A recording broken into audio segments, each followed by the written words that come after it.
โอ้นอนมื้อคืนนี่โอ้นอนแซ่บขนาดเลยปานกินกล้วยจับฮะเนาะมุนออกมาเนาะพี่ตัวนี้ฟรีเลย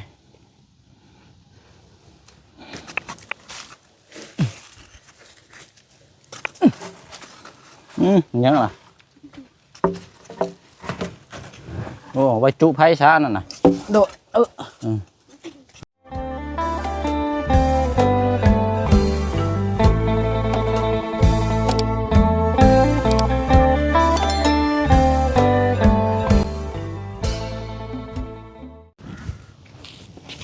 โอ้ตาย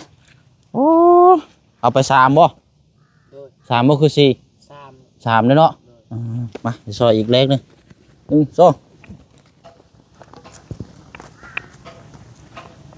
2ยังเสียงยังห้องนี่กาบ่หุ่นไล่กาเด้เอาวางนี่ก่อนบ่ตึ๊บเอาไปเอามาเบิดรถ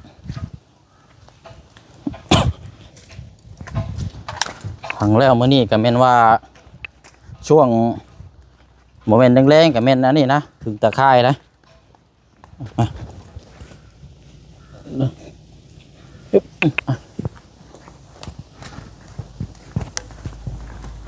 โอ้นอนมื้อคืนนี่โอ้นอนแซ่บขนาดเลยปานกินกล้วยจับฮะเนาะปานกินก๋วยเตี๋ยวสดน้ำมันห้อนเมื่อนอนเมื่อคืนนี่โอ้ยคักขนาดเลยนอนมวนตะนายปูนเมื่อวานนี่ไปเอาอีกต้นนึงโอ้เนาะเอาลืมได้นี่พี่น้องหันกล้องมาพี่ก่อนเนาะเอาทักทายสบายดีและสวัสดีพ่อแม่พี่น้องเบิดสุขุสุขคนนะพี่น้องเด้อเนาะพบเจอกันอีกคือเก่าคือเดิมตื่นมายามเช้ากับมาติดตามเบิ่งน้ำกันอีกเนาะเพราะว่าใกล้แล้วพี่น้องใกล้สิสำเร็จแล้วเดี๋ยวแค่ตัวนี้แล้วก็อ้อมตะไคร้เนาะหรือว่าตะนางก็เป็นสำเร็จพี่น้อยเนาะเอาแล้วก็จบจากนี้แล้วก็สิให้ทั้งเจืองเป็นล่ามไปน้ำกันอีกก่อนก็บ่เป็นล่ามดอกพี่น้อยพาน้องเพิ่นไปเอาบุญน้ำกันอีกอยู่วัดผู้กวงเนาะจบจากนี้แล้วพี่น้อยเพราะว่าศรัทธาจากทางพี่ใจดีเนาะเพิ่นก็ร่วมทำบุญทางวัดน้ำแล้วก็ทางครอบครัวน้ำนะพี่น้องเนาะเอาเดี๋ยวติดตามน้ำกันจบจะนี่กับแมนไปพุ่นแล้วพี่น้องเนาะเอามาเคลียร์ตัวนี้ก่อนไปปึ๊บ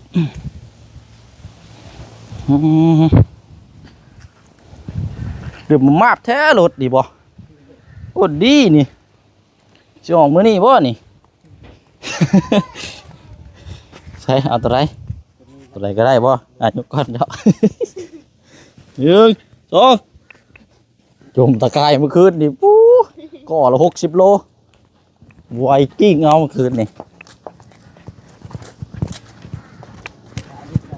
ฟังนี่แล้วตัวนี้เช่นโอเคไปป่านนี้มาขุดพี่ใช้หมักแตงนะชิมเนี่ยว่าจักด้วยจักไรกินตลอดพลักน้อยกินได้โอ้ยฉาดแล้วพลักนี่มีแต่คืออันนี้เนาะมีจังมากเลยบ่เป็นมากแล้วเรากิน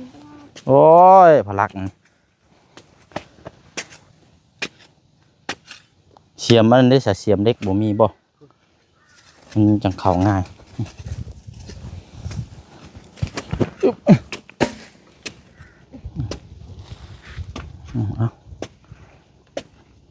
นี่น้องหังจับกล้องให้นิ่งๆเด้อหล่าเด้อ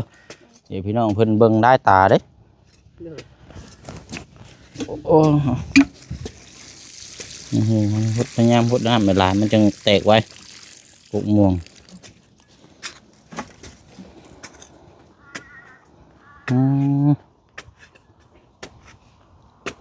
ห้องใส่เท่าคุณบ่นี่เด็กกาบ่เนาะปูนเฮาวันนี้ขั้นนั่นก็เอาจักเครื่องสอบก็ได้ล่ะเด้อเอาจักเครื่องสอบแล้วเครื่องนึงก็เอาไว้ตั้งเทื่อจะมีหม่องลงหม่องเทเพราะว่าเบิ่งในช่วงชีมีอยู่ได้พี่น้องปูนนี่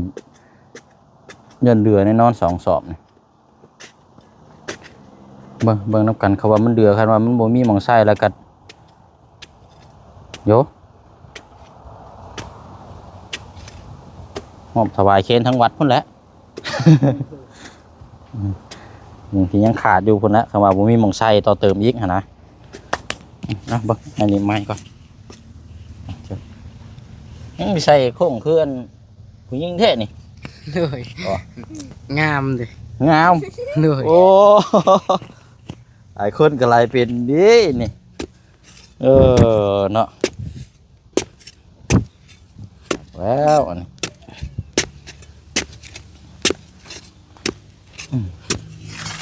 ไอ้ตัว30 เซนได้ครับขุดลงเนาะ เลย นอนนี่แบบสุดยอดเลยนอนเมื่อคืนนี่ยังหับอยู่นอนแซ่บกินข้าวกินน้ำมันยังไม่ได้แซ่บปานนี้พี่น้องแบบมันปวดไปนอนแบบจมเลยนะใช่เบิ้งได้ป่ะ เลย โอ้คักเทศนี่ไม่ใช่นี่บ่ง่ายเอาง่ายเอาอันนี้เนาะ เลย อ๋อคักดีนี่โอ้โอ้ยมันก็บ่เมื่อยได้แบบนี้คักรู้แบบนี้อ่ะ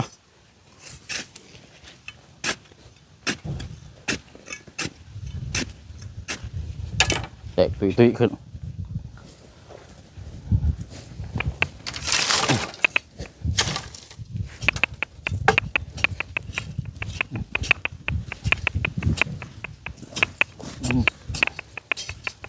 จะงาม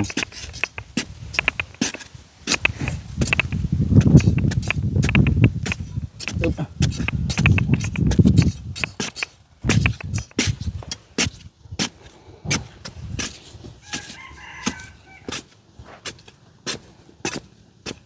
ครับบ่อีกจักหน่อยเนาะตัวที่เฮาเทเมื่อคืนนี่ทดสอบเบิ่งนะบ่เจืองวายเบิ่งนะบ่แข็งนะบ่ เลย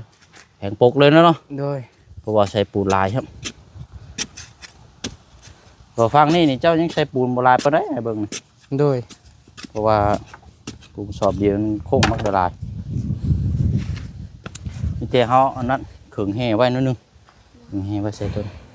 ได้แล้ว เฮ้ยบ่ได้หรอบ่ เลยแต่ว่ามันต่ำเลยนี่ดิ ฮะ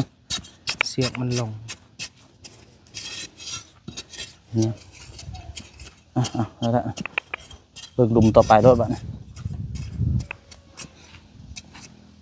ใช้ฮอดใช้ดุมตัวนั้น นี่หลักหนึงเลย ให้มันฮอด ฮอดหลัก 3ซะเนาะ โดยฮอดหลักตัวนี้เลย เอาตัวนี้จิกๆก่อนเนาะ บ่ใส่หลักนี่ก่อน ตั้งเบิ่งบ่ เลย มา ดินเฮาตอนนั้นก็เบี้ยวแบบนี้เนาะ แม่นดินเบี้ยว ได้ ดินเอียงได้เพราะว่านี่ได้รักเลนของน้องสอนก็อยู่ฝั่งนี้ เลย มันเฉียงได้เพราะว่าอันนี้มุนออกมาเนาะพี่ตัวนี้ พรีเลย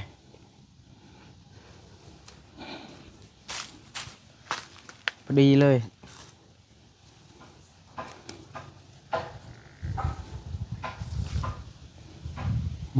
นี่แหละเนาะ ด้วย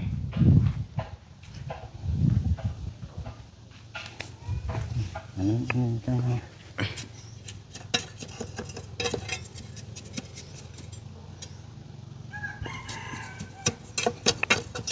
มีเด็กอันนี้เห็นง่ายเลยเวียงมันเตะง่ายเลย ดีเลย โอ้เนาะเป็นผสมปูนผสมใส่คุก็ได้กันเจ้าบ่อยากนั้นนะกัน ด้วย ใส่คุแล้วก็มาเทนะ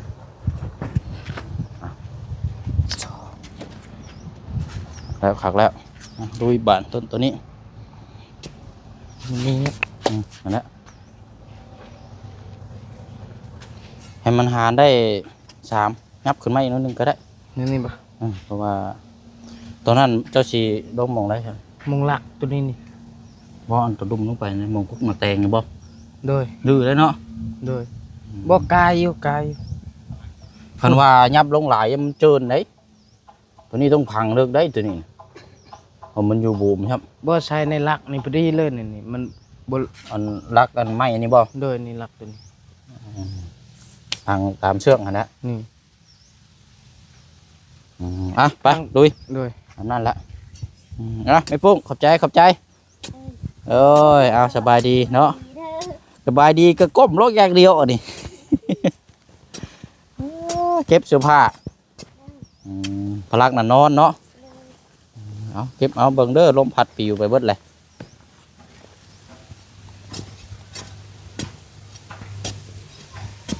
แถวนี้มันเป็นดินโพนได้แถวนี้เนาะ โดย แถวดินโพนนี่ก็สิอันนี้เนาะง่ายโอ้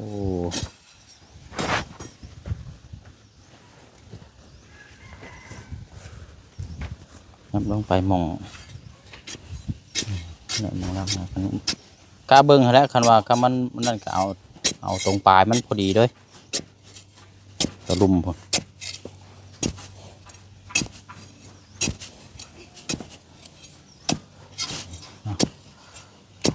ใส่ขึ้นก่อนอันนี้มันยังขานี่จ้ะดื้ออารมณ์ป่ะ โดยลือก็ ดู ได้ ได้ว่าตะกี้เป็นยังอันนี้ มันอันนั้นเฮาพังสบายตัดเครื่อง อ๋อลาวตากเสื้อผ้าบ่ โดย ออกก่อนออกไง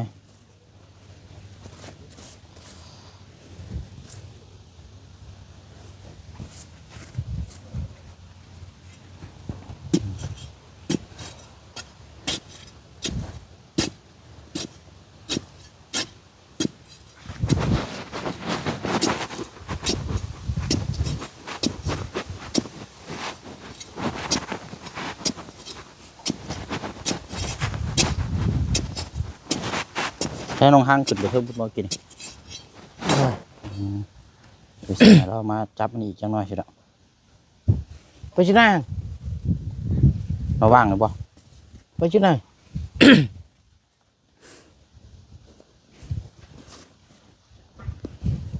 บุญบ่ โดย เอาน้องห้างมาจับกล้องอีกกันนะพี่มาฟังนี่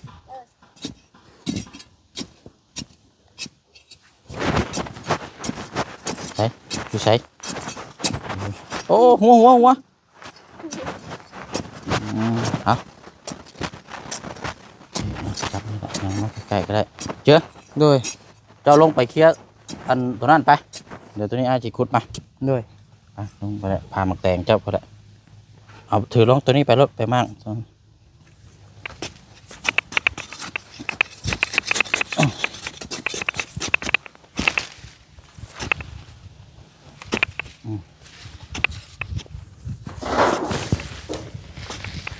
ไปเบิ้งอาเจืองก็ได้น้องห้างผู้ย่างไปเบิ้งเราเห็ดผู้เดี๋ยวไปสิขุดตัวนี้ก็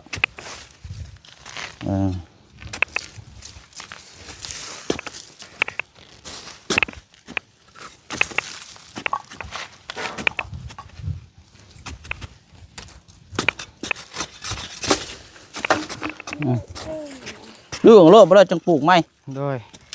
รุดหลอกน้ำเขามีเด้มันนี่เห็ดหัวแล้วเลยปลูกพักละลายเด้อวะนี่เด้อ โดย หาหมองลงปลูกละลายเต็มเลย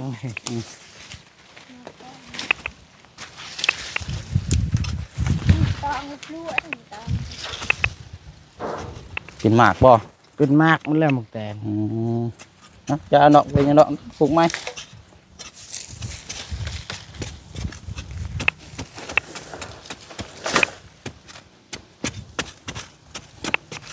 เดี๋ยวจะหนวด อืม ไอ้อีกครับเป็นที่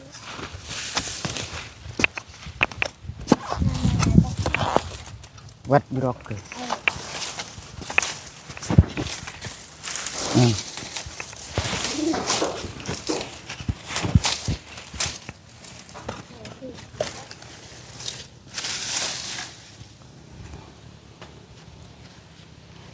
ไหนบ่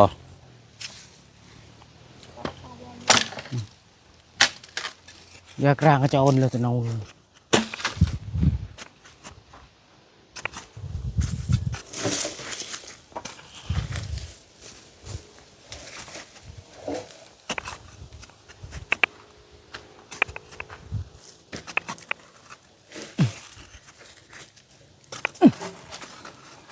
ยังล่ะ โอ้ไว้จุไผ่ช้านั่นน่ะ โดดเบิ่งได้เบิ่งได้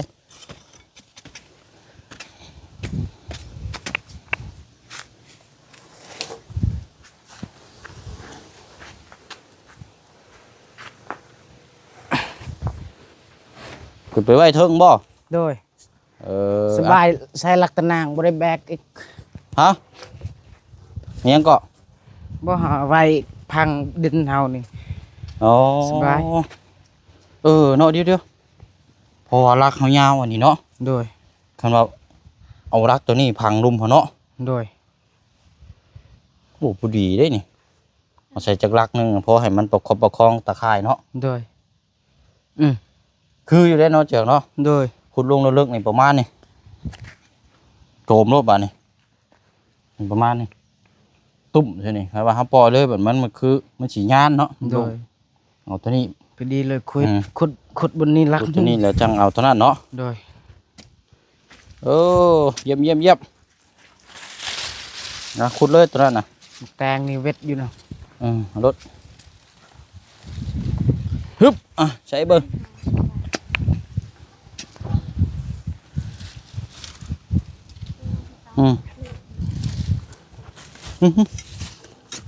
หมูมีแห้งแล้ว ดงกอง เบิ่ จะ งเด้อ เลื่อยเต็มเลื่อยนี่สิ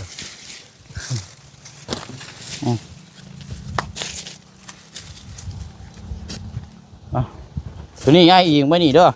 โดย คุมเลยอาจจะได้แล้วตัวนี้นี่เดี๋ยวจังตั้งลงแล้วก็จังผสมปูนโอ้มันยังหยายังพอดีเลยนี่รักใหญ่ๆนี่พังมองนี่มองกลางนี่เพราะว่ารักกระเพงเขามันสั่นรักใหญ่นี่ใช่นี่แหละซี่กันบุพอดีเลยโอ้ยคักแล้วเอาเสียมบ่ โดย ใช่บ่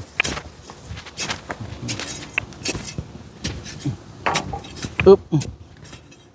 เจ้าโอเคมาน้องห้างบาทนี่ thank you พวกหมักแตง ลื้อหลายเครือเติบเนาะคอยลื้อมากไป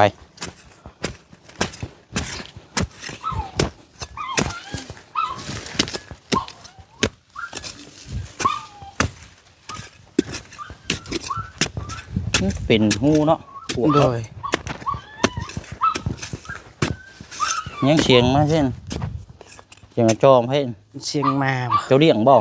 บ่ไม่เห็นมาข่าว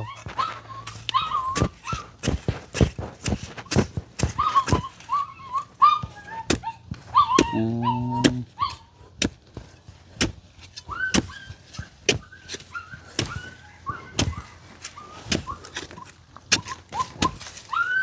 หมักแตงกำลังเริ่มเป็นมาร์กเนาะ โดย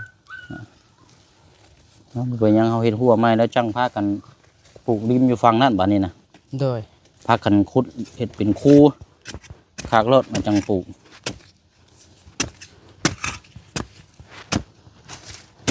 เดี๋ยวแล้วมันนี่ก็ฝั่งนี้ก็อันตัวนี้ก็ขุดลงประมาณนี้รถเจียง โดย ยาวรถขุดพังลงกว้างแล้วก็ตั้งลงแล้วก็เอาปูนเทใช่รถใช่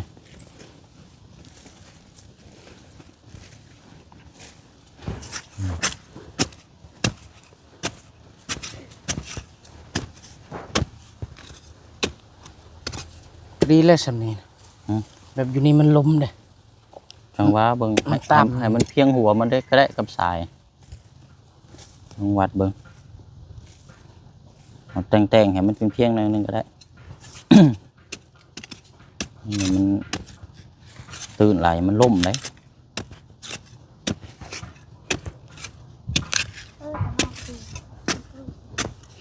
ให้เป็นผงเคียงๆนั่นนะ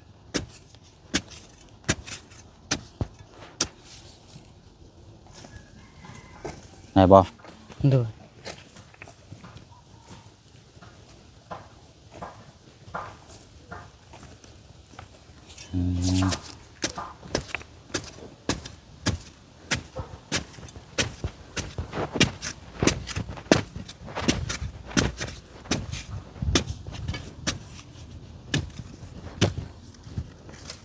อ่ะเฮ็ดเคลียร์ๆนี่ก็ได้แล้วบัดนี้เนาะ โดย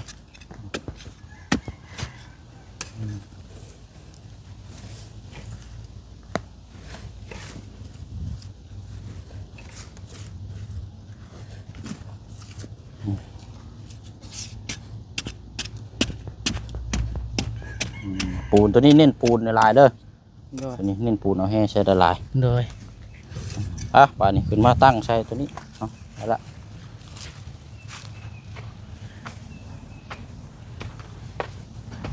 ต้องใช้เบิ่งพอดีมั้งตัวนี้ก็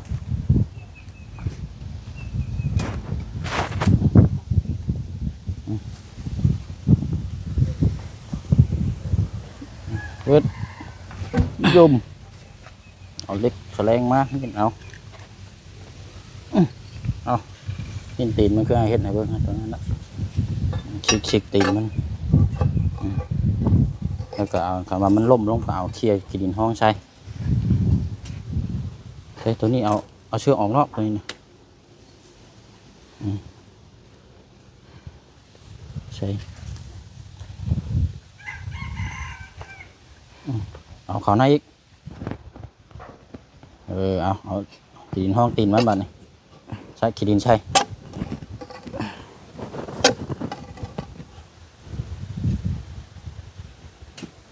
ยังล่มอยู่ เดียว สางนี่จิกขอเคลียร์ครับยืมพ่อไปร้อยตรงปุ๊บโอเคได้แล้วนมพละบานจะผสมปูนกันมาเทเลยแล้วแหละปุ๊บ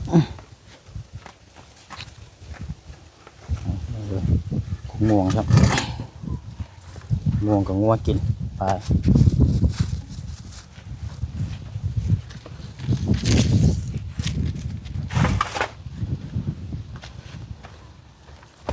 1 2 ดีเลย อ่ะ แบบ พอดี บัว แล้ว มันลงไปพี่เลย เสียนเนาะเสียนลายเอาเนาะเอาสำเร็จไป3 ต้นเนาะเดี๋ยวอีกต้นสุดท้ายตัวใหญ่นี่เดี๋ยวให้ทางน้องเพิ่นคอยเสียนเอาจักหน่อยพี่น้องก็เบี้ยวแทะหมุนมาพี่อีกใช่อีก